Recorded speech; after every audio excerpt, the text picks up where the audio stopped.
Perkenalkan, saya Ulil Fitriani dari kelas 1E Prodi Agroteknologi. Di sini saya ingin memenuhi tugas mata kuliah Pancasila, ingin mewawancarai salah satu rekan saya yang bernama Ginari Anjani. Izin bertanya Teh. Di sini kan saya disuruh tugas wawancara Pancasila yang berjudul Peranan Pancasila dalam Teknologi Informasi. Nah, saya ingin nanya ke Teh Gina nih, apa sih dampak positif dan negatif peranan teknologi informasi dalam nilai-nilai Pancasila di kehidupan sehari-hari? Menurut saya dampak positifnya adalah teknologi informasi memudahkan akses terhadap informasi yang dapat meningkatkan pemahaman masyarakat tentang Pancasila dan nilai-nilainya. Untuk negatifnya?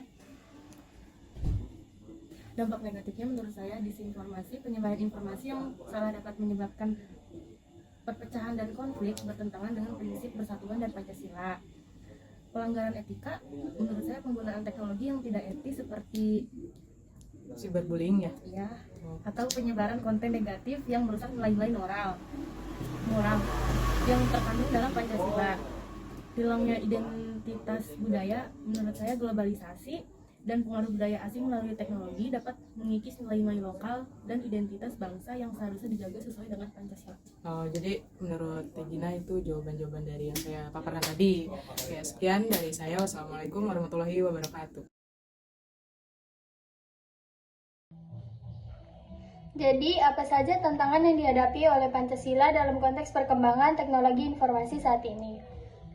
Salah satu tantangan terbesar adalah penyebaran hoaks dan disinformasi. Di era digital seperti sekarang, informasi bisa dengan cepat tersebar, baik yang benar maupun yang salah. Ini tentu sangat berisiko bagi kehidupan sosial kita karena hoaks seringkali memicu konflik dan merusak nilai-nilai persatuan yang dijunjung oleh Pancasila. Apa dampaknya terhadap persatuan dan kesatuan bangsa? Penyebaran informasi yang tidak akurat atau manipulatif bisa memperburuk polarisasi di masyarakat.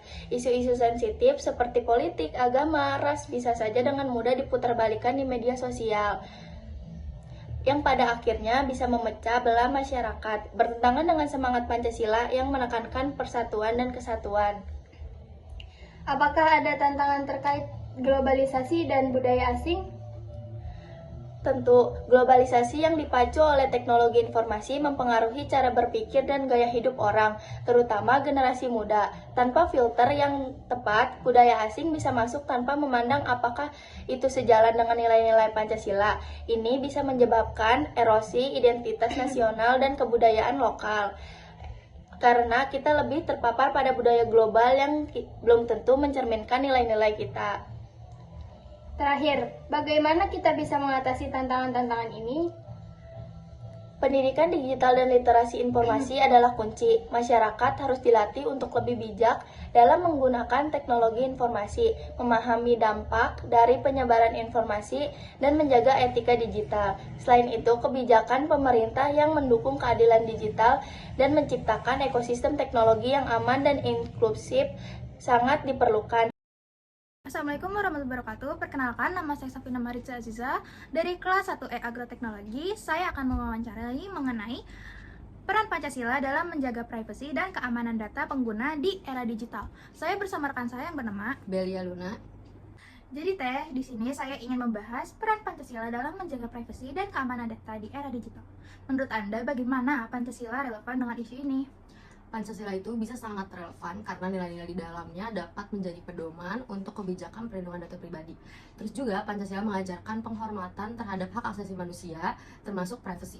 Lalu, bagaimana masing-masing sila Pancasila mendukung perlindungan data, Teh? Yang pertama, sila pertama itu mengajarkan kita untuk menghormati martabat setiap individu, termasuk data pribadi mereka. Terus sila kedua menekankan perlindungan data diskriminasi dan penyalahgunaan. Sila ketiga berkaitan dengan menjaga persatuan, di mana data pribadi yang disalahgunakan bisa merusak hubungan sosial. Sila keempat mendorong kebijakan yang bijaksana dan melibatkan semua pihak dalam perlindungan data. Sila kelima menegaskan keadilan sosial, yang dimana semua warga negara berhak atas perlindungan data yang setara. Oh, jadi Pancasila membantu dalam menjaga privasi dan keamanan data di dunia digital ya, Teh? Ya betul, Pancasila mengajarkan nilai-nilai kemanusiaan, keadilan, dan kebijaksanaan yang sangat relevan dalam menghadapi tantangan digital ini. Dengan menerapkannya, kita bisa melindungi hak pribadi dan membangun sistem yang aman dan adil. Terima kasih ya Teh atas penjelasannya. Terima kasih kembali.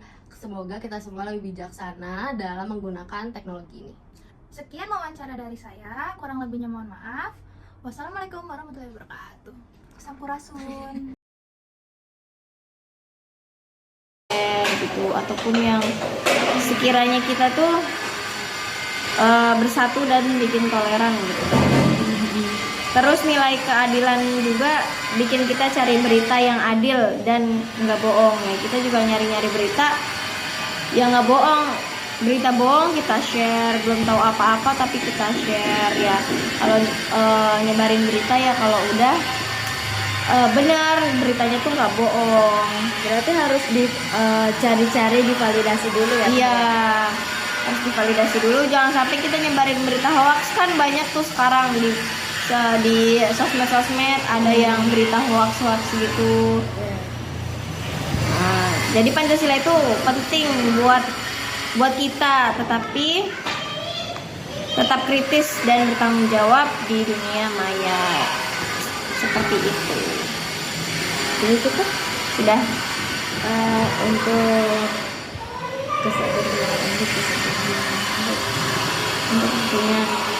untuk waktunya terima kasih ya Teh. Iya, sama-sama. Maaf mengganggu. Iya, nggak apa-apa.